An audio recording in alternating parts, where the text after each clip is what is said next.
And we're back for another episode of Michigan Wolverines Live. This is our 80th episode, if you can believe it. It's been a really great ride. It's been great being on the last few weeks. I'm John Diadamo. I'm going to be your host today. We do have our voice of college football coming on in just a second, but I did want to take a second to say Happy International Women's Day. Obviously, big day. Celebrate women everywhere. A lot of women impacted my life over the years, and we appreciate you. And then, of course, please like, subscribe, share this video with a friend. It really does help. Anytime you hit the like button, it literally takes 2 seconds. It costs you nothing, and it supports the channel. And with that, we have, of course, Mark Rogers, voice of college football here. Hey, John. How are you?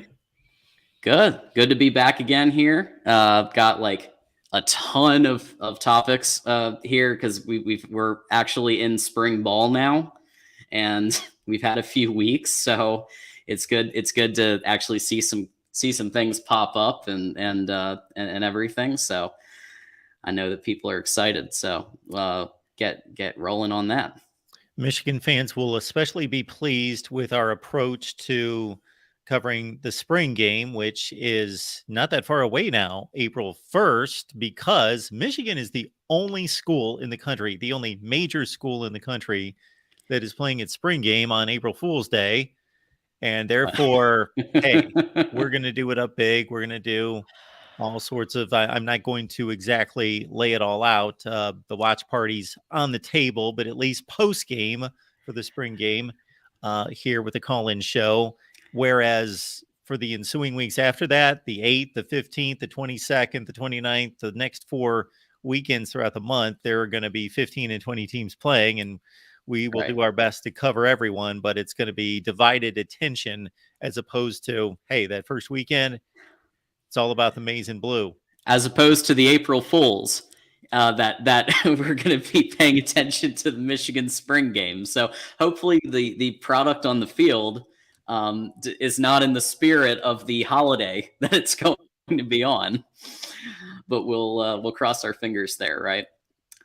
So before we dive into topics, just a quick reminder. So on this show, we have and Mark can attest to this, we have a ton that we're covering today, from spring practice to recruiting onwards. So if you'd like a comment or question posted, discussed on air, please go ahead and grab a couple of quarters out of your couch cushions and send us a super chat, ask us a question or comment.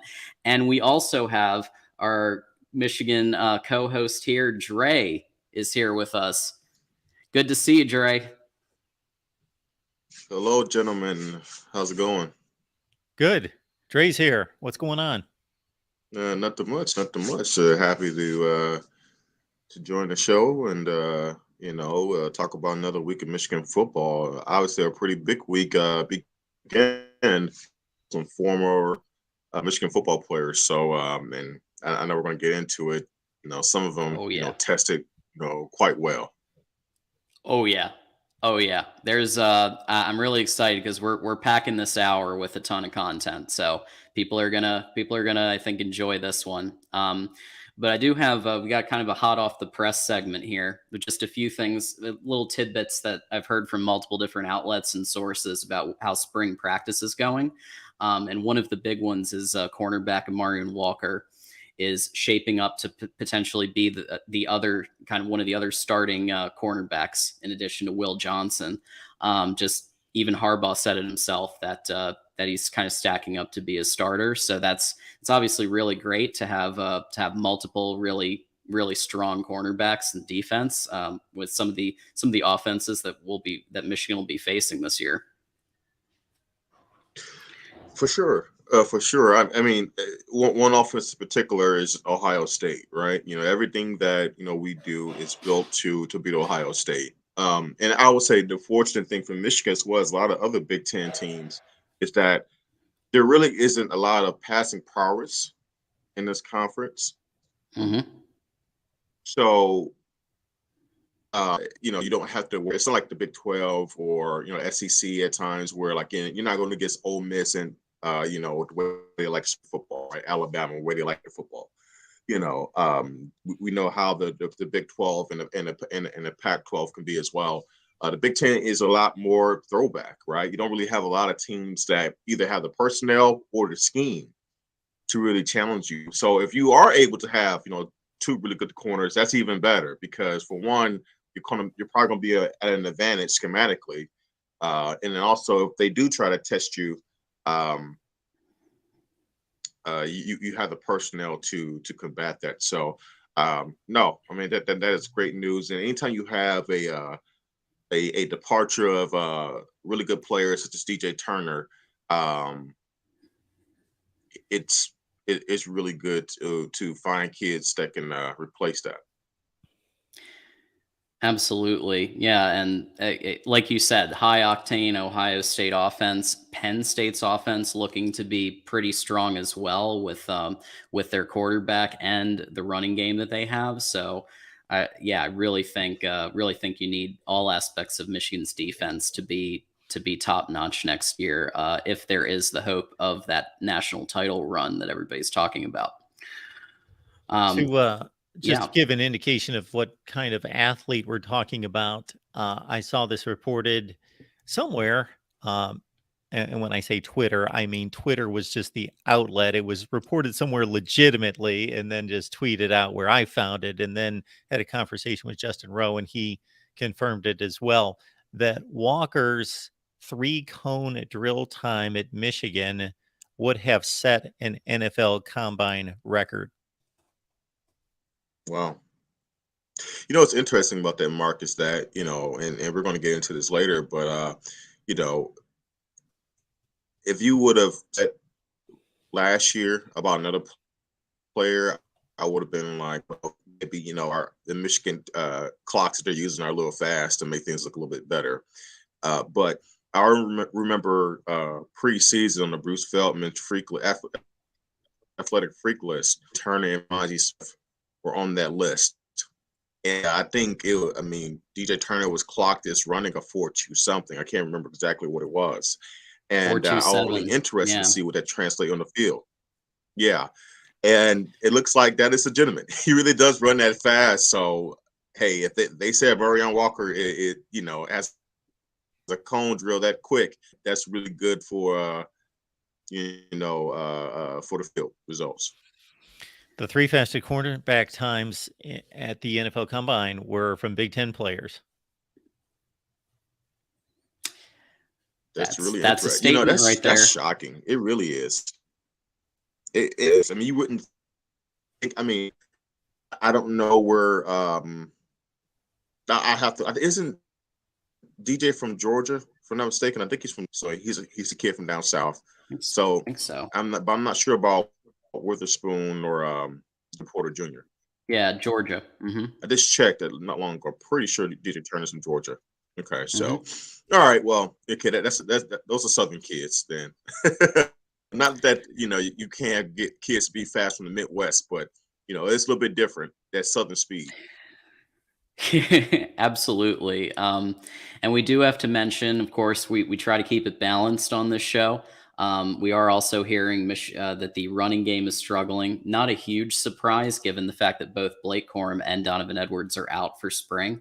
But it is sounding like the JJ's pushing the coaches to go more in the pass game, throw more deep shots, and kind of obviously they're seeing who the running game, who's going to be RB3, because so many people are probably going to be gone in 2024. But at the same time, it's good to know that at least this does open up the opportunity for the passing game to really get the reps that I don't think it received last spring. Well, I hope so, John. I really do.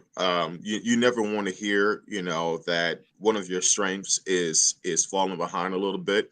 Now, as you mentioned, it's not totally shocking because not only your running back 1 and 2 is out, but they're exceptional talents. Like they're not just like average guys. If they're out, you're going to notice a drop off. Absolutely. Right, just like in the Illinois game.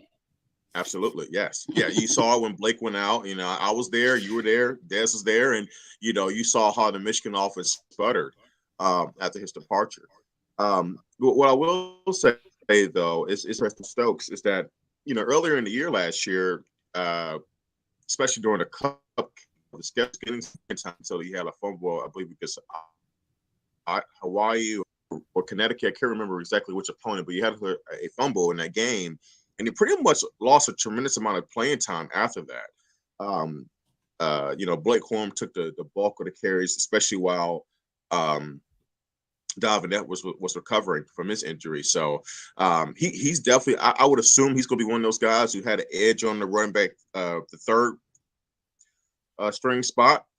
He was given the bulk of the carries from that position last year. But, hey, I assume it's going to be up for grabs. And there really needs to be somebody step up because, look, we've already, even though those two running backs and Edwards and Corum are exceptional talents, they've both now been banged up, especially Donovan Edwards, right? We may be saying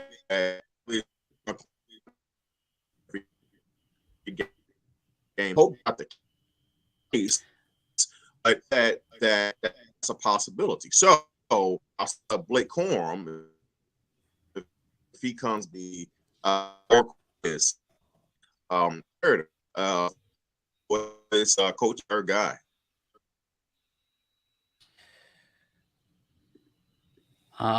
Yeah, so I caught like some of that. I think yeah, the Dre, you're really internet's starting to break up, so that was kind of difficult to piece together. But I'll redo it Yeah. then. Sorry, guys. it's all right. Real quick, if we can, we do have a super chat. So we have a super chat from Jason, our devoted fan. We appreciate you. Also a member of Patreon, so we appreciate that too. MSU gets another decommit from 4-star wide receiver Marsh. Yeah, and yeah, there's I don't know if that's the one I saw on Twitter the other day or if it was a different one, but I noticed that somebody, I don't follow Michigan State as much as Michigan, obviously, but I did see that somebody decommitted. Maybe it was the same person, but it's I mean, great for us, great for Michigan, but yeah, I don't really know what's going on over there with the recruiting ever since that first year with bringing in Kenneth Walker as the transfer. I don't know what's up there. Can you guys hear? How about now? Can you hear me pretty good? Is that better, or is it still choppy? We can. Yeah, it's coming through okay right now. I think you were mentioning something about the run game or something Okay. about. Yeah. Yeah. Well, let's just redo it. How about that? Let's do it. Sure, go to it. All right. So,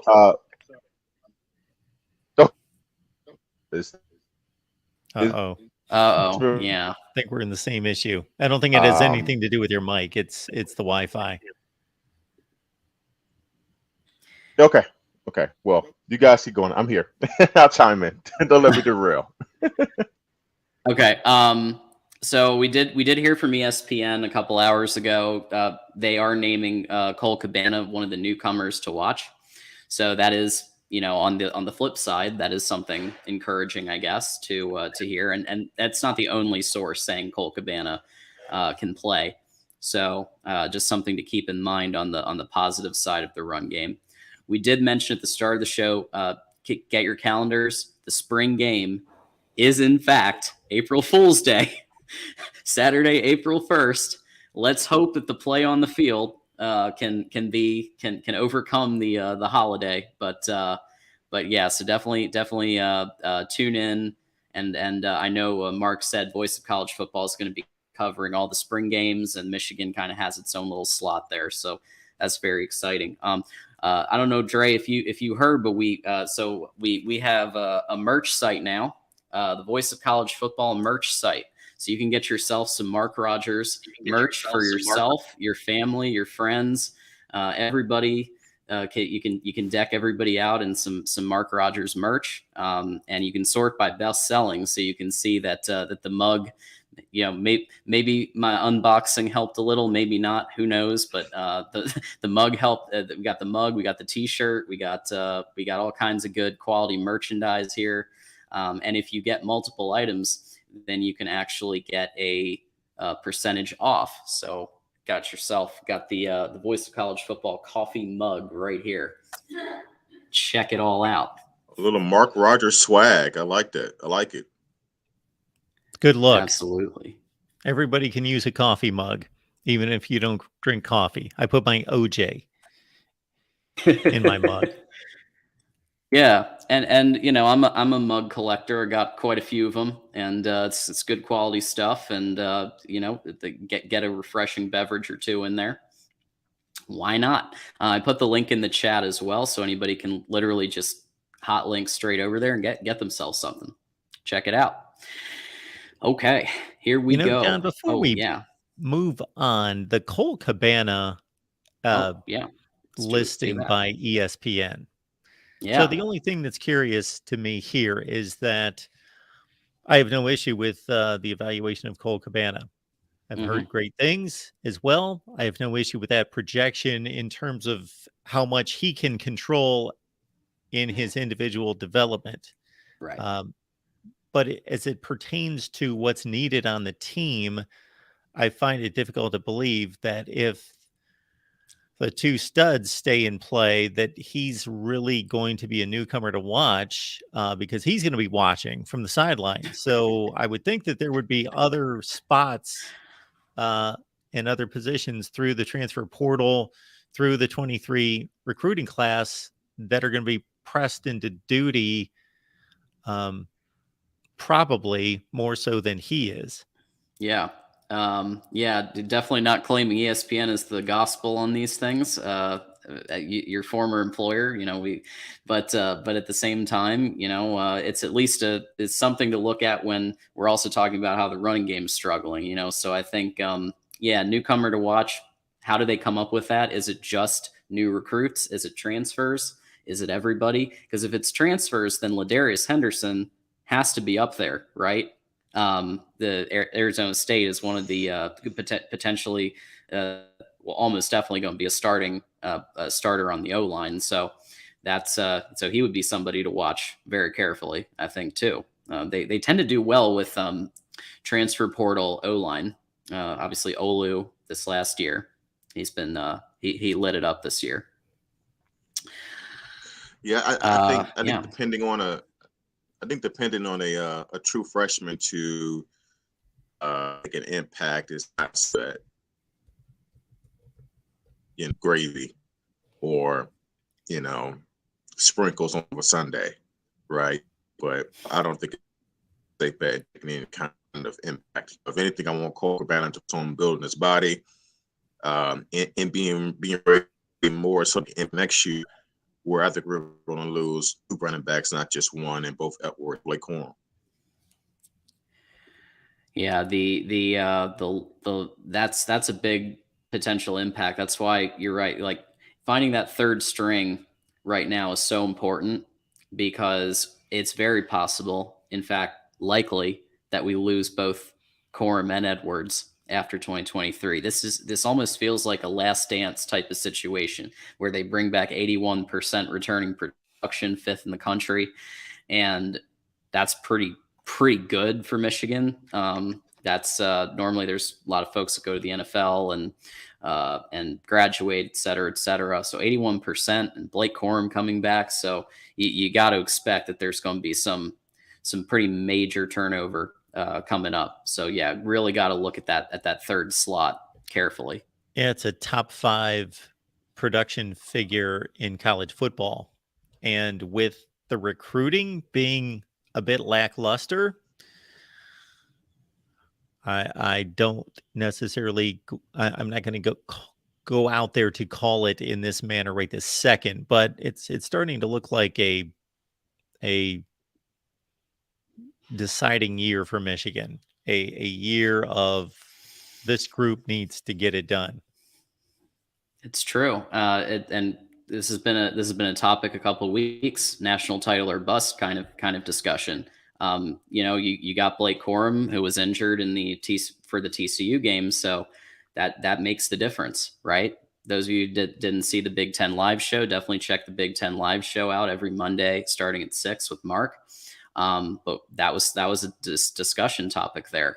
So that's, yeah, you gotta go as high as you can this year. But okay, closing time. Everybody knows the song, but it's got to be getting there for the 5-star composite QB recruit Jadyn Davis, who is set to make we don't know the exact date yet, but that he is set to make a spring visit to meet Kirk Campbell in person. Of course, we know that Matt Weiss was his primary recruiter for a while.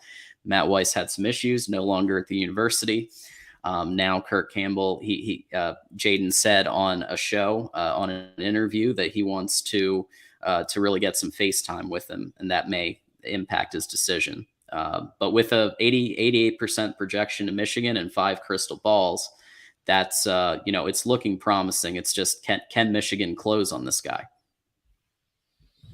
Yeah, I was trying to find who else is in the running. I know that I've heard it a number of times, but the offer list isn't going to tell me anything since there are 32. I was just trying to do a kind of a comparison between, what Michigan has to offer and others, but he's pretty much wanted by everyone. And coming out of the state of North Carolina, they are one on the offer list, along with Penn State, Tennessee, and Alabama. I see here. Yeah. Still competition. Yeah, I did look up Tennessee because they're second right now in projections to get Jadyn. And they are visiting 4-star recruit Jake Merklinger is visiting in the coming weeks. So what it's looking like to me is that these other schools, they're not really yes, they want Jadyn. Of course they want Jadyn Davis, but they're not putting all their chips in the basket like Michigan has been. And maybe it's to their detriment, but Michigan can still say on the recruiting trail, whereas some of these others can't, with a straight face, Michigan can say you're our guy, but it's time. Otherwise, gotta start talking to some of these other commits a little, or quarterback recruits a little bit more. You do worry about putting all your eggs in one basket. I'm not saying that's what this Michigan coaching staff is doing, but because nowadays it's not just about getting the kid on campus; it's keeping the kid on campus and also having a contingency plan if he leaves in the transfer portal. That's just the nature of the beast of today. So that's always a concern too. Yeah, transfer portal is big. Mark, you cover the transfer portal all the time and people coming in and out. And so, yeah, recruiting it's still important, of course, but the transfer portal has such an impact now on shaping teams at all levels, right?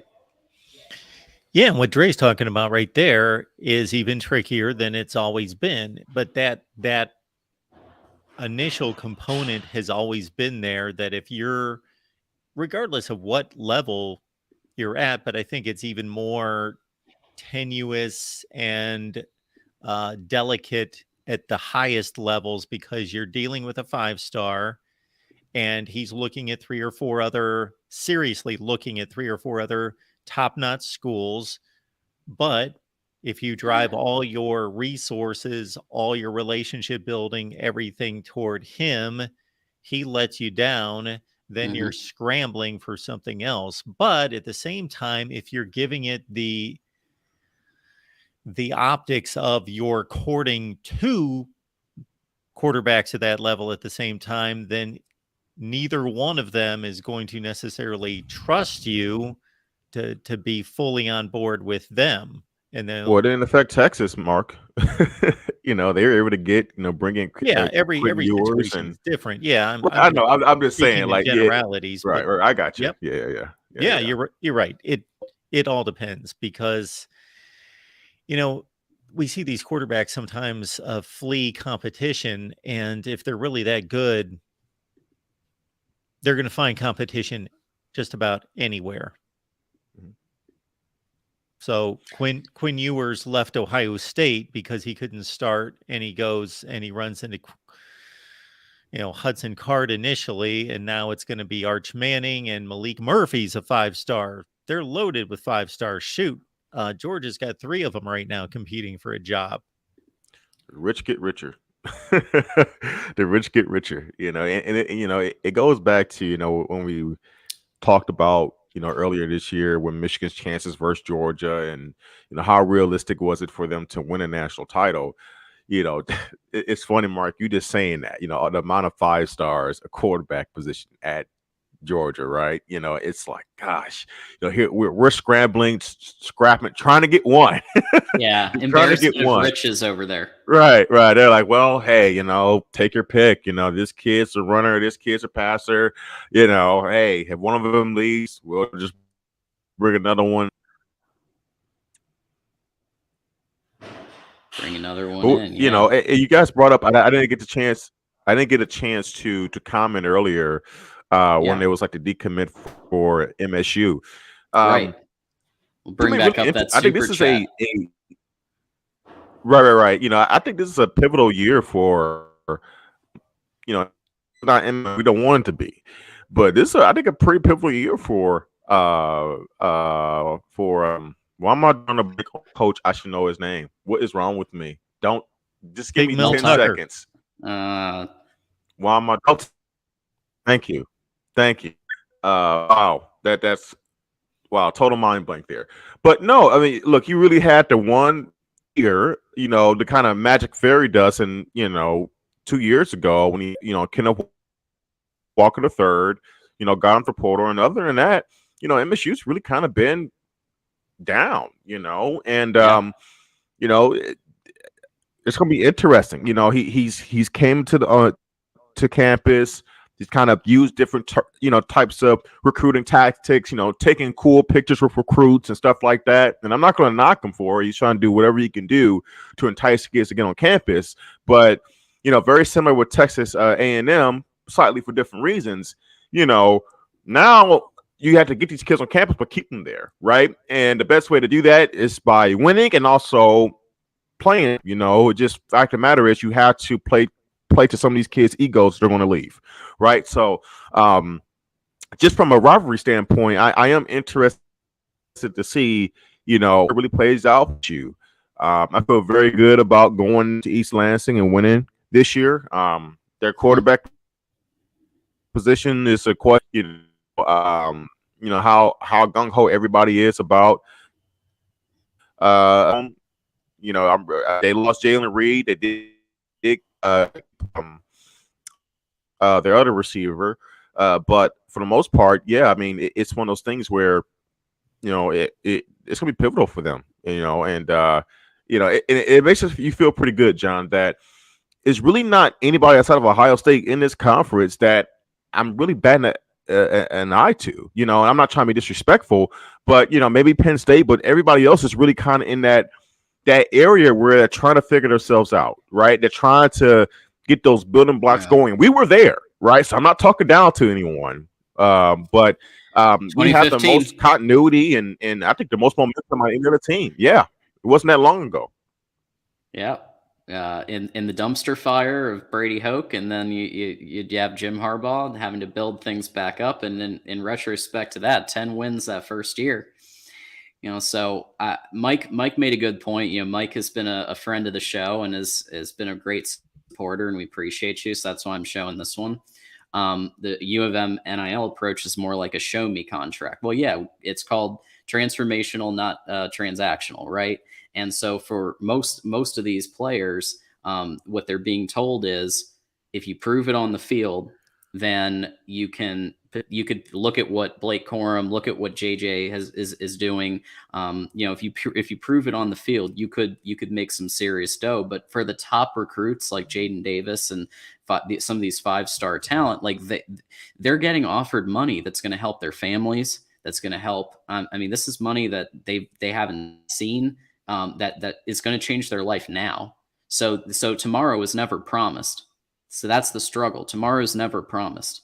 But today they're being offered this much in a package. So that becomes the difficulty with the NIL approach. Do you guys ever question the motivational factor for these kids nowadays with this NIL, these NIL deals. You know, because football, I think more than any other sport, is one of those sports where you really have to you can't just get by on talent and perform, right? You have to work hard. You have to prepare. You know, basketball, if you're bigger and stronger than everybody, more skilled, you can probably go 80% and still dominate based on how much better you are than your competition, right? Um, but in a sport like football, you know, you have to constantly build your body, be focused, you know, understanding your scheme, understanding what your other team is doing, really being your craft, especially for a position like the quarterback position.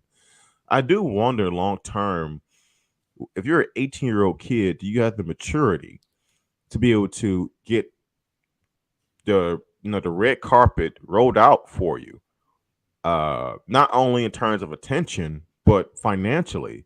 What is the incentive for you to work hard and make sure that you know you're doing all you could do to continue to get better?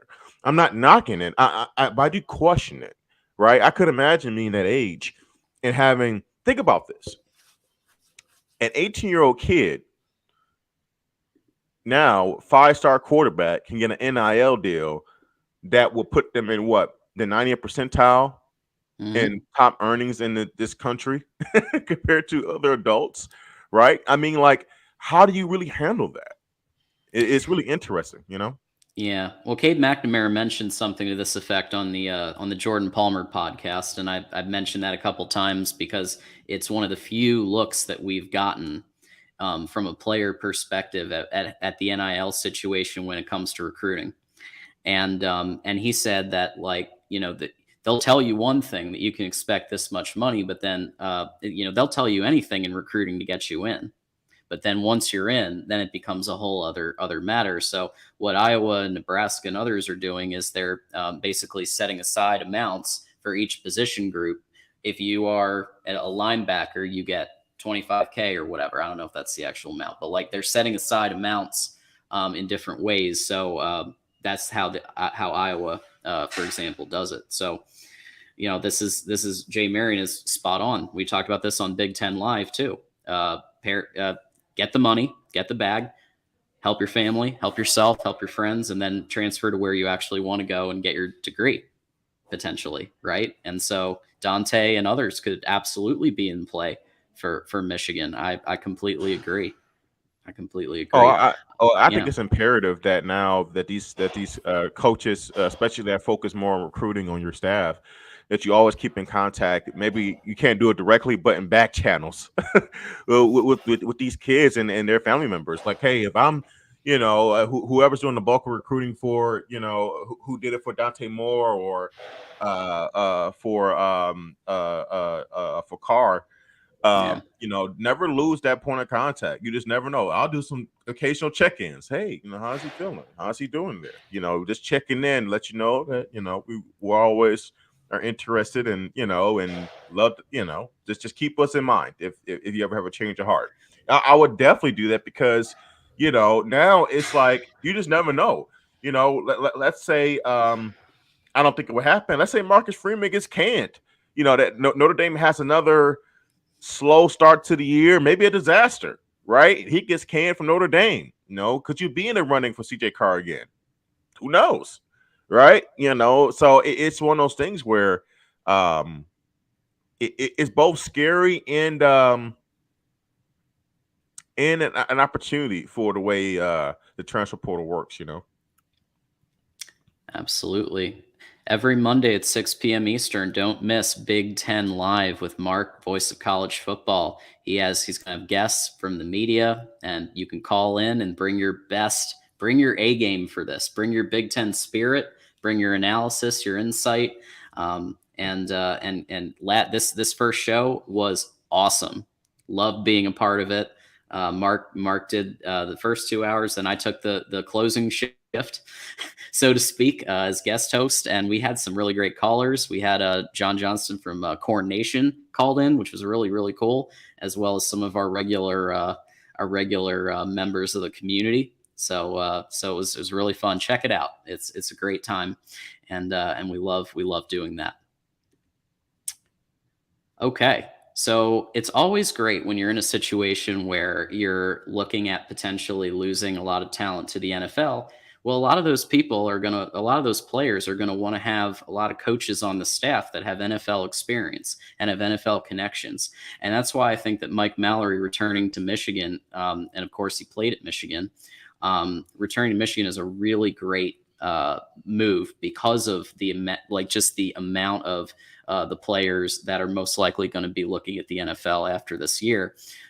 He has 15 years of NFL special teams experience, and in our community, 96% voted this a good hire out of everybody that answered the poll. And those of you who answered the poll, we appreciate you.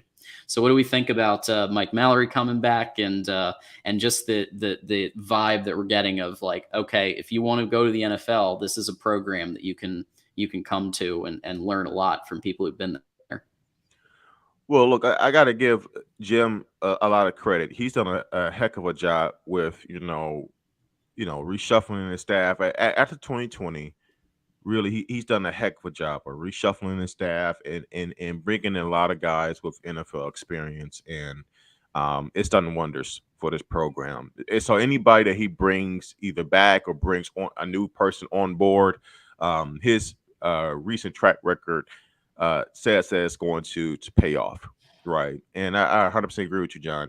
Kids want to get to NFL. That's what you play this game for. Play at the highest level, right? So you want somebody that has connections who can help give you tutelage on what you need to do, to expand your game to get to that point. So, and also schematically, like that's the highest of the highest level of play, right? So, no, I think it's a great hire. I'm sure that Jim's going to find the right role for him to be impactful for the program. Absolutely. And as Coach Prime says, we want to be focused on the NFL, not as much the NIL. So we'll see if that mentality continues here at Michigan. But speaking of NFL stuff, we talked about this earlier on the show, but we have its own banner and everything. So Wolverines attacking the NFL Combine, whether you look at Mozzie Smith, who did 34 bench reps at 225 pounds, whether you look at DJ Turner, who did a 4.27 40-yard dash. In fact, they weren't the only ones. We also got to see Luke Schoonmaker score almost a 10 out of 10. So he scored a 9.75 out of 10 overall, including a really good 40-yard dash himself. Ronnie Bell had a one-handed OBJ-like catch. Is this speaking to the player development, and does this help the recruiting angle as well? I know we've been talking about NIL a lot, but like this here is a statement saying if you come to this university, this is the production. Look at these players leading the NFL Combine. Well, I think it can. The one thing that I've noticed for Michigan players, some Michigan players, especially the higher rated ones coming out of high school to the program, then going to NFL, is that some of them, to me, got better in the NFL than they were in college, which makes me question their utilization while they were in the program, right? Let's say a kid like Rashawn Gary. Yep. Number one player in the country. Yep. He had spotty moments in Michigan where you saw like, wow, okay, maybe that kid is the best player in the country. Maybe he is special. But I always thought that he was underwhelming compared to the hype he had, right? Overall. Donovan Peoples-Jones. Donovan Peoples-Jones just DPJ. lit it up at the Browns. Yes. I mean, for God's sakes, he's a 6th-round pick for the Browns, right? Barely, on the outside of making a roster probably. And he made an impact his rookie year. And you're like, well, where was this? Right. And once again, another kid, it's not like he was a total disappointment in Michigan. I mean, he had a couple of punt returns for touchdowns. He had the game deciding touchdown versus MSU. Like he definitely had his moments, but you always was waiting for him to really show the consistency. And it's like, okay, these kids are athletic freaks, but we're not really, I feel like, getting the most out of them. I think Aiden probably was the most consistent guy in recent memory where you're like, okay, this kid is, and he wasn't a 5-star kid coming out of high school. He was a high 4-star, but he wasn't known as like the probably no one thought he was going to be the number 2 overall pick in the draft, right? Coming out of high school. So it's like, okay, well, what's going on here? So one thing I will be interested to see is, okay, DJ Turner ran a 4.27.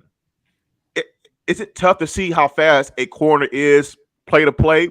Sure. It's not like a receiver where they're catching the ball and having big time highlights. However, I want to know, well, why wasn't he playing special teams with that kind of speed?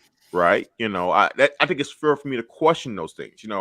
Were we utilizing the best out of that special type of speed? And if I see him in the NFL popping a little bit more, it would make me question, did we get the most out of him? I'll say the same thing for a Schoonmaker, even though I thought that he had a very good chemistry, especially with Cade McNamara. If he gets better at the NFL level, and Rodney Bill, I thought he pretty much was where he was going to be. And Mozzie Smith, he's another guy. Him and DJ Turner were 2 of the Michigan football players on the Bruce Feldman Athletic Freak list, right? So this is not surprising that they tested really well. But even with Mozzie, and maybe it was more of a technique thing, the schematic role he had on the defense. But I didn't really see a lot of times where he was making, he was, I guess, bench pressing guards and centers down to make a play in the backfield, right? And I'm not saying that's going to happen every time, but you do wonder, like, wow, those numbers are eye popping. But did it translate in terms of football, on the field football production, Yeah, it's interesting how the coaching, depending on the position, has been different, right? So, like for offense, I think we've seen more of the players underwhelm in the NFL, whereas with defense, and it's not this isn't the case across the board, but you've seen, I think that you're seeing players get developed, and especially with Mike McDonald and Jesse Minter both having their own NFL experience. I think that that they're positioning those players really well on the defensive side of the ball now. Now, a couple years back with Don Brown, maybe not so much, but sure. I think that's part of the philosophy that Harbaugh wants to instill, especially on that side, but also on offense. But look, overall, John, look, anytime you have kids in your program that get drafted high, or not necessarily high, just get drafted in general, it looks good for your program, right? Because it's another case study, another example that, hey, so-and-so, we can get you to the next level. Look what we did for this kid. He has a similar build to you. I can go into your living room, or nowadays we can do even video chats, right? And I can say to you, look, we had a kid your size, similar ability in high school. He just went in the second round. He just went in the first round. This is what we can do. This is what we did for him. This is what we plan to do for you. Do you want to be on board with that? That's always powerful. That's always powerful. And then you combine that with now that you're winning on the field at a high level and you're playing deep into the season, into the college football playoff. Now you're really separating yourself, because that's what the elite programs do. They win and they put kids in the NFL. It's that simple. And just a reminder that if you want your comment or question posted on air, please send a super chat. Really helps the channel, helps Mark out. And then when you shop on Amazon, which let's admit it, we all at various points in our lives probably have, please just take 2 seconds and use either the link in the description or the one that we posted in chat a little bit ago here. And when you're doing your shopping, it really does go a long way to support the voice of college football. Just, brings that 1.7 trillion to the 1 point, just brings it up from 1.5 and maybe gets us closer to matching that $1 trillion plus. Just playing off what Dre just said, and if I'm understanding his point correctly, let's take the Iowa situation. So Iowa may surprise people that they currently have the 6th most players on NFL rosters right now. Well, Iowa's not the 6th best football program in the country. So what's going on there? Well, the difference I see between Iowa and Michigan. So with Iowa, I give them credit on one hand to say, well, their recruiting classes are typically in the 30s. and they are able to take a lot of 3-stars, some 4-stars, and develop them into NFL draft selections. And in most cases, very capable, if not Yep. impact and star NFL players. So that's to their credit. Mhm. But the question, or the other side of the coin, is why aren't they any better, in producing results on the field at Iowa? Yeah. For Michigan, you guys brought up Rashawn Gary, you brought up Donovan Peoples-Jones, and every program is going to have and those guys were nowhere near being busts by any stretch of the imagination. Underwhelming. They were underwhelming. Mhm. So it's not it's not quite the Iowa situation, because it's a much higher ilk of recruit, and then it's underperforming in college, but then it's still having enough on film and enough measurables to be drafted, and then showing something in the NFL. So the question with Michigan is more, okay, what's going on where they didn't really utilize their skills and show as much as they should have, considering where they were ranked as a high school recruit, and then they took off in the NFL and played well. So I think part of it, yeah. So real quick, so Iowa, I think the thing with Iowa is because it's known for having a couple of position groups, or obviously like elite defense, one of the best in the country every year, and tight ends and occasionally OL and running backs. So they have like pieces. Linebacker too. I thought. Yeah, but then Michigan has that, I think, more of that systematic approach where you see the win total. Usually 10 wins average every year. Sometimes these last 2 years, obviously a lot better. So I think that might be a thing. Like Iowa has a few spots where they've historically been really elite, but as you can't win every single game just by having a good defense, as we know. So that's my take. Not in college football, you can't. Not in college football. NFL, at a certain point in a certain era, you could. Not even in the NFL now. You had to be able to score points. And John, I you stole my thunder with that. It's two things. No, you're good. It's two things. It's scheme, and it's I think niche player acquisition, right? And I'll throw Wisconsin as another example. For years, Wisconsin, their niche is offensive linemen. Right, we're going to get these big offensive linemen. A lot of them are from the Midwest, from our home state of Wisconsin. We're going to develop them, and they're going to be one of the reasons we want to acquire them is because it's the way we like to play. Right, our niche is run the football, strong offensive line up front.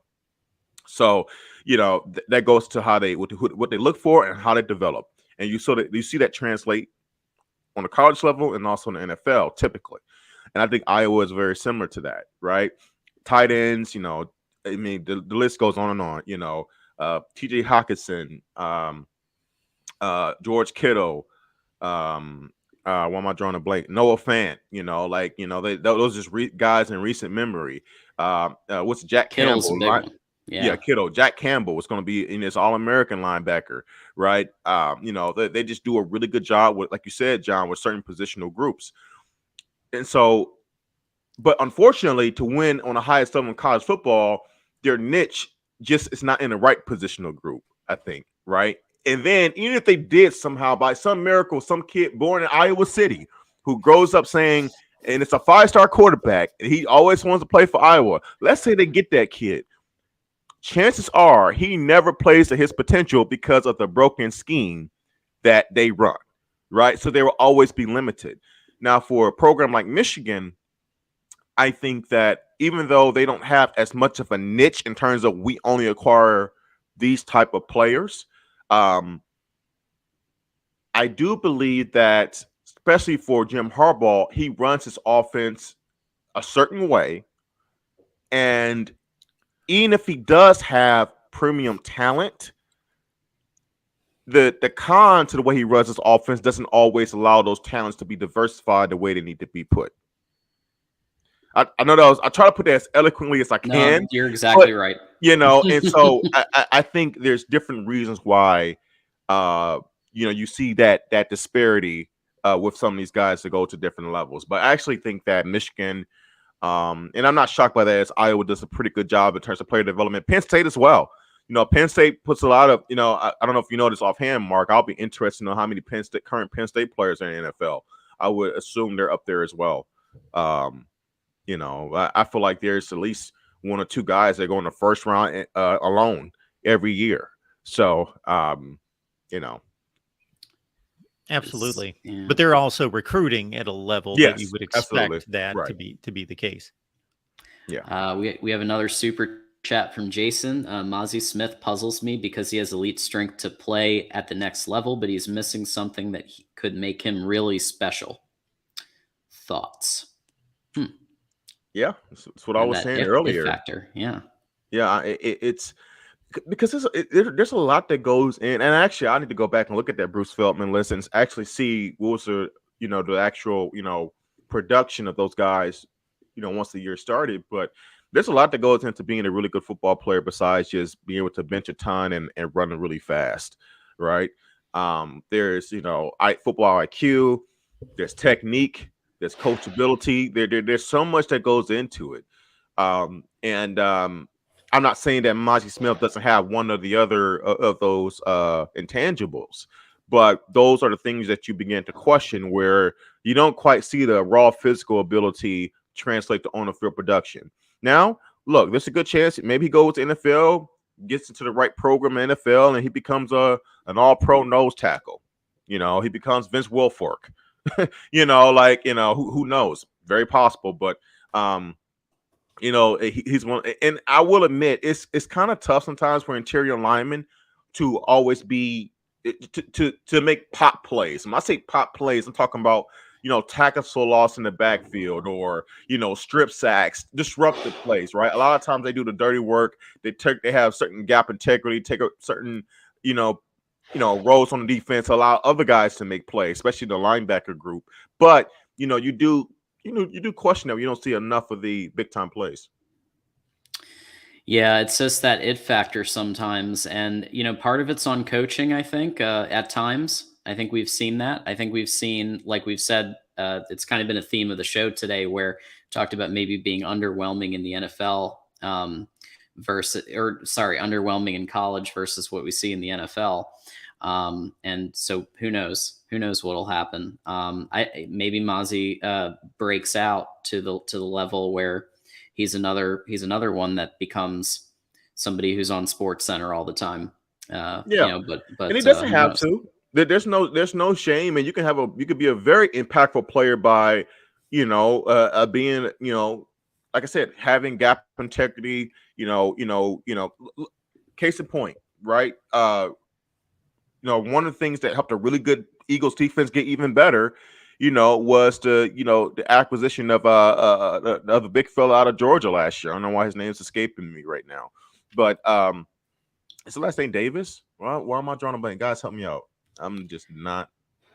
I'm just drawing blanks today, but it's one of his role essentially, even though they have a ton of pass rushers, was to help Jadyn Davis. Thank you, Jay Marion. Be a big body, use your elite strength, and help plug up the middle so teams can't run a football on us, right? And if you looked at the stat sheet, you may not have thought, wow, Jadyn Davis had a great rookie year, but you look at where the Eagles are, they found themselves in the Super Bowl, and he helped make a really good defense even better by helping them assure up a particular portion of their defense where you don't necessarily see the sexiness of it, right? So, look, I'm not saying Mozzie Smith is Jadyn Davis. They're different players, but he could absolutely still have a very impactful career absolutely in NFL. Absolutely. So we do have another big topic here. I wasn't lying when I said there was a lot of stuff to cover. So tight end room. So we've been doing our spring football preview series these last couple of episodes, and we're on to tight ends. And of course, you had the loss of Eric All to Iowa and the loss of Luke Schoonmaker to the NFL, who obviously he just did pretty well at the combine, as we said. So now you got Colston Loveland, who has emerged as the definitive tight end, first tight end, based on what he did, especially towards the second half of the season against teams like Ohio State. It seems like him and JJ just have this kind of rhythm where they're not automatic, but pretty automatic. Yeah, I mean, you saw that, really show itself in the Big Ten title game. I mean, it was like what the first touchdown was to Colston Loveland, I think. I think he actually got hurt on that play, if I'm not mistaken, but still, So no, absolutely. He I think out of himself, Eric All, and Schoolmaker, I think that people have been the highest on him.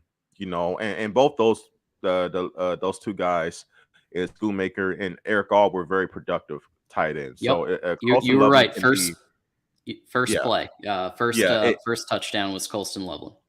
right. So if Colston can be even a step better than those guys, that speaks really well to what this offense can be.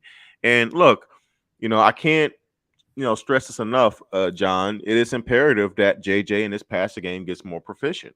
If they want to take another step. Absolutely. Do they have to can they roll out the same offenses last year and probably get to where they were? It's a good chance. I mean, look, the continuity on the offensive line, the return of Blake Coleman, Donovan Edwards, they're going to be able to run the football at will, right? And defensively, as long as they don't take too many steps back, they should be fine, right?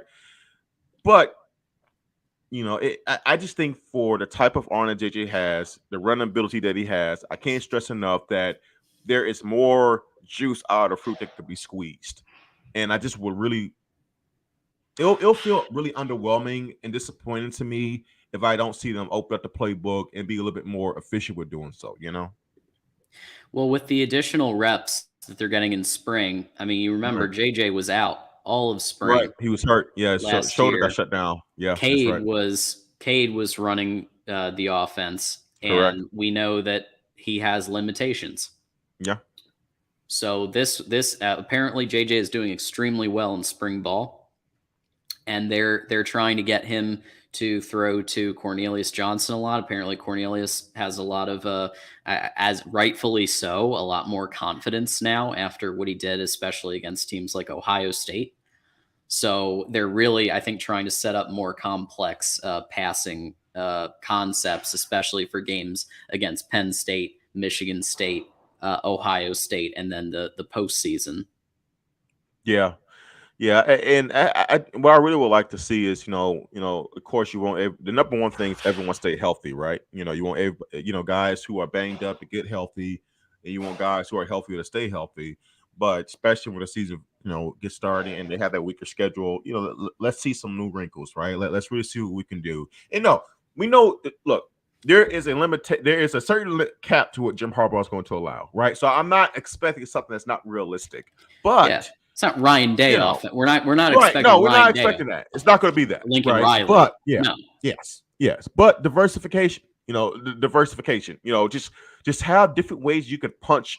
A team in the mouth where it's like, oh wow, that's why the Ohio State game was so refreshing. They totally sold out on a run. It was like they weren't even prepared for even the threat of the passing game, and you saw like, oh my god! And then when they tried to figure it out, then the running game took off on them, and you really saw a microcosm of how dangerous this offense can be when they're clicking on both sides of the when they have different ways to beat you, right? It's man. I just think they can do more of that consistently. Watch out.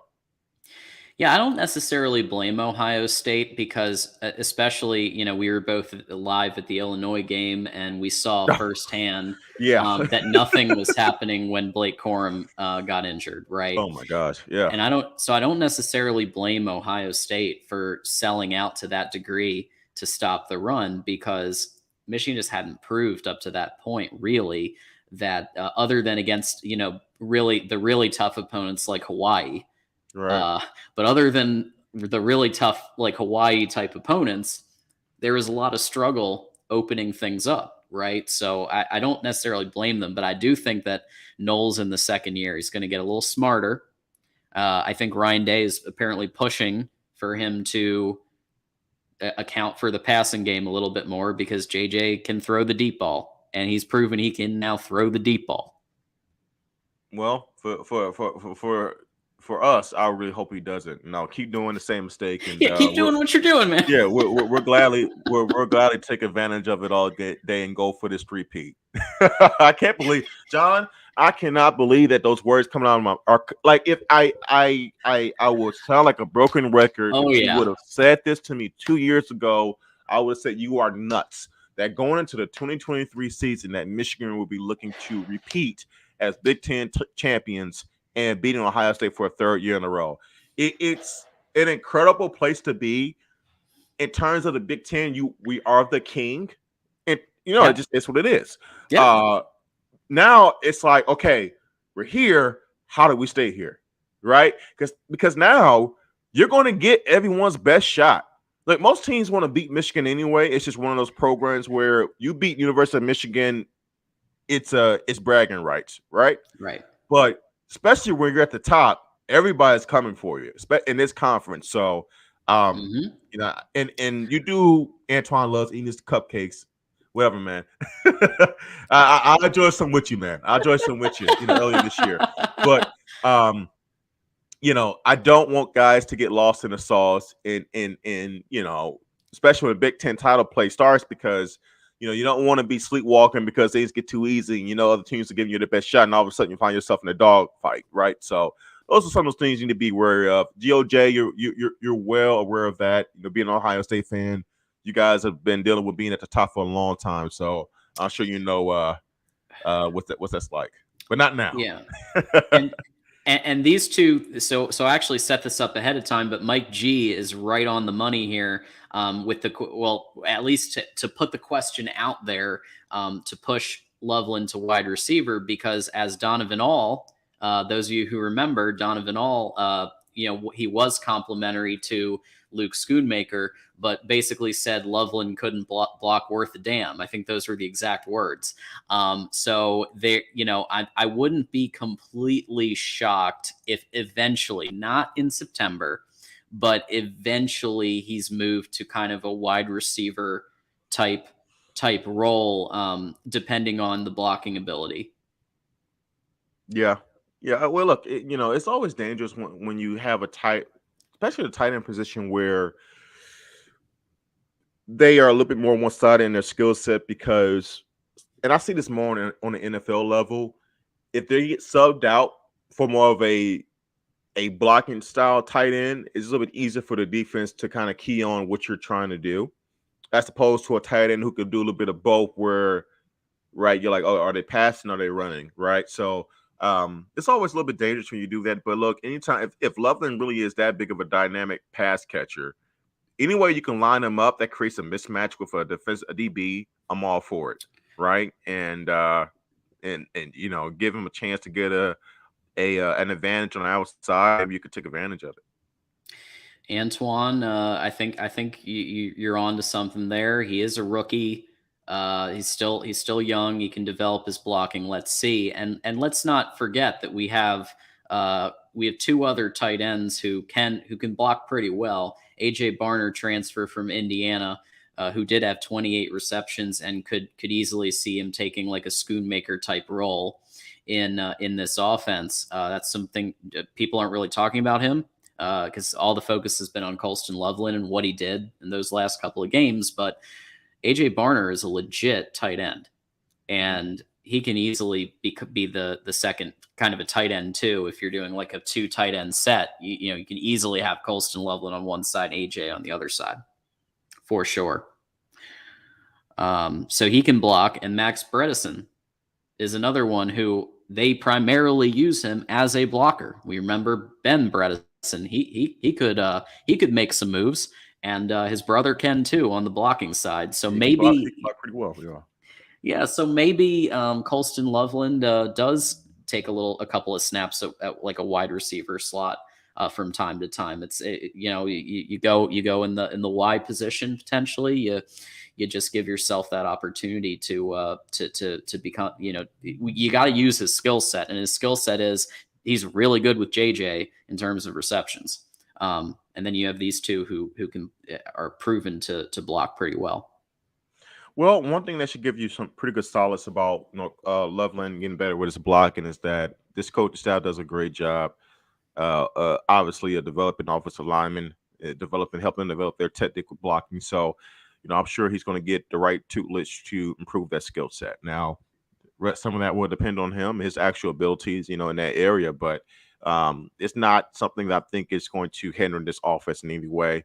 The kid's obviously very talented, and they'll find a way to utilize him the best way they can, right? And overall, I think the strength of this offense is the offensive line and their ability to understand their roles, to work together, to communicate, identifying certain defensive schemes out there, what they're trying to do against them.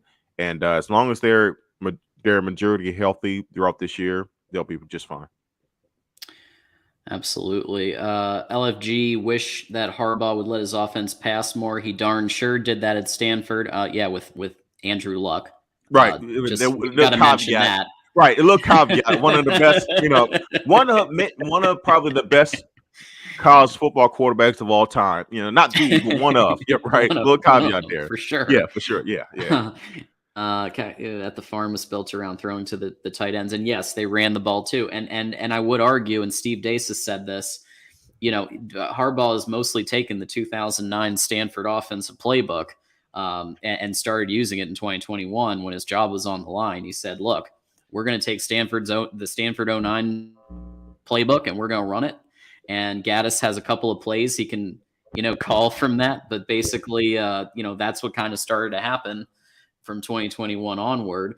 And so JJ is pushing the coaches apparently to pass more, to do more deep balls, to JJ has always been one of those players that challenges the coaching staff. Like, when he makes a mistake, he's like all in on fixing it. Like that, he is his energy, his like enthusiasm for the game, and his willingness to just do whatever it takes to like he was saying, I remember last year there was this one comment about, can they hit me harder so that if we could try to keep the ball in my hands. There was something about that where, like, because he had like he lost a ball at some point and he said can they hit me harder? And Matt Weiss said, well, probably not a good idea to go full force on your starting quarterback in practice to try to knock the ball out. Probably not the best idea, but we'll come up with things. And so that's his mentality. And I love that. And I think that,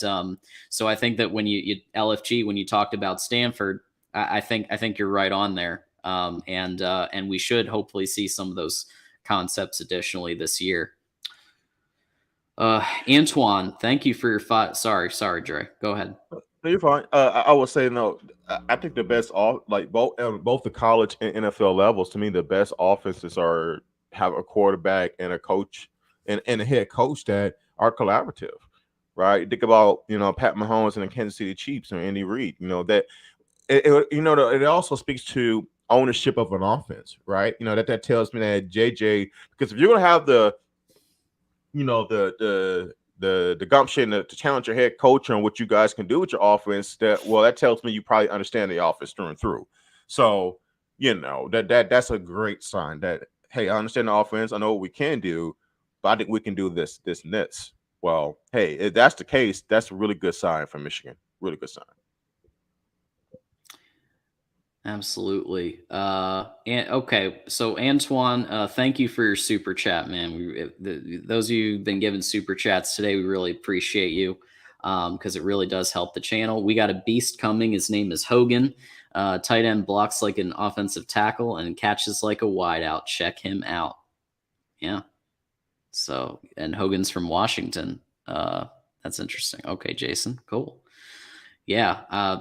The tight end position is one where I feel pretty good about what's happening with it. There were of course some worries when Eric All transferred and when Luke Schoonmaker, both of them were of course some of the best we've had. But it seems like right. Yeah. That was a tough. I mean, that was that was tough, man. I mean, going into last year, the number one tight end was Eric All. Going into last year, Right. he made the game-winning play versus Penn State on the road, right? So you know, he got hurt very quickly into the season. Then Schoonmaker, gets hurt, and then all of a sudden, you're down to Colston Loveland by the time you get to the title game. And yeah, to see an exodus of that position, of good players to that position, is always concerning.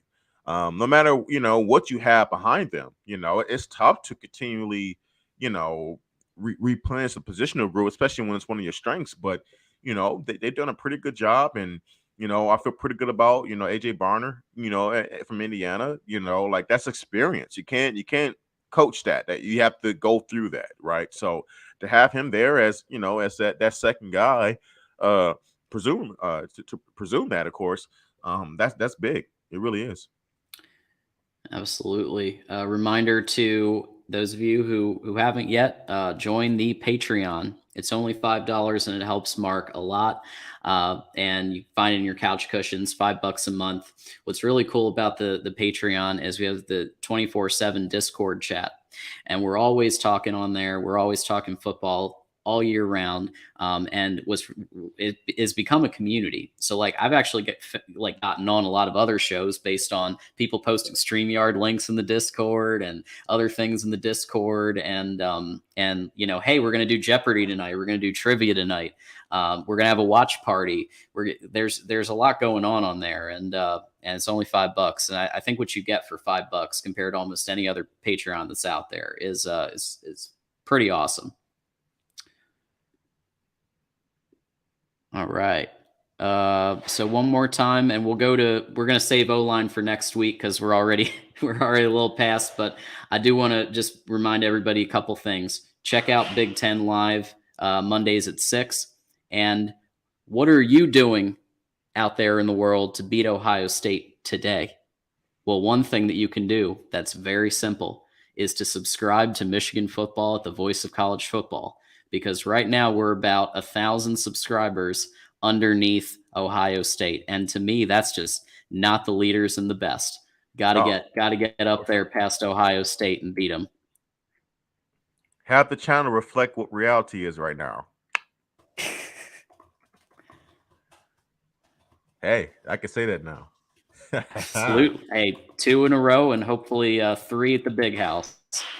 Just typing that right in. So what I did there, if you're not subscribed yet and you don't feel like even hitting the subscribe button, there's also a link in chat, and if you hit that, it directly gets you to the subscribe feature. So we just really want to keep getting those numbers up and beat Ohio State. But yeah, Jure, any final thoughts from you on Michigan football and how you're feeling about everything? No, just continue to stay healthy. That this is a pivotal time for the program, for those guys, the players and the coaches. Getting the work in. The younger guys getting more experience, getting deeper to the playbook, finding their place on the depth chart. And for the experienced guys, health is number one, and continuing to sharpen their skills. And then you have the layoff time when guys go home for the summer, right before they report for fall camp. So this is a very pivotal time. You have the early enrollees that get on campus too around this time as well. So I think the main thing, John, is always health. It's not like a broken record, but I can't stress that enough, right? Especially for JJ, where he missed a big chunk of time last year, and this is a pivotal year for him. So that's the main thing that I think about this time of the year. Absolutely. And I think that having Sharon Moore as the sole offensive coordinator is going to help matters a little bit, because I think what we saw last year in the red zone situations and in short yardage situations is the other OC, Matt Weiss, was kind of, and we talked about this with Isaiah Hull a couple weeks ago, but he was doing his Tuesday and Wednesday homework, and he wanted to show his work on Saturdays. How about the Philly special against TCU as a perfect example? So yeah, I think the practices are going to benefit. The spring game's going to benefit, and then when they get back from the summer and go into fall camp, having one singular vision, or maybe two with Harbaugh. Let's be honest. Yeah. But Sharon Moore actually taking on more of the ownership of the offense. I think that's going to really help the players a lot. So yeah, absolutely. Yeah. I mean, it's just the co-OC thing. You know, he tried in 2017 too, like with you know, there was like Pep Hamilton and Pep Hamilton, yeah, Drevno. yeah. It was the Sometimes too four-headed many cooking. beast. Sometimes too many cooks in the kitchen, man. It's not a good thing. It's not a good thing. So having a singular, or at least somewhat singular, you know, Harbaugh's influence, of course, you know, a play caller is, you know, best. It really is. Absolutely. And Dre, people can follow you at Dre23MJ on Twitter, right? That's correct. That's correct. Absolutely, and you can follow me at John Diadamo, former as people have been saying. I didn't come up with this. The artist formerly known as One Scoop John. So John Diadamo on Twitter, and yeah, and you can find me on here, and occasionally I'll be doing the Big Ten live show, and we'll be bringing at some point we'll be bringing back college football after dark, because that's just a big party, and we have a great time doing college football after dark. So it'll all be great. But everybody who super chatted, everybody who came by, everybody who hit the like button, everybody who shared with a friend, we really appreciate you all for being part of Michigan Wolverines Live. Absolutely. And until next time, go blue. Go blue.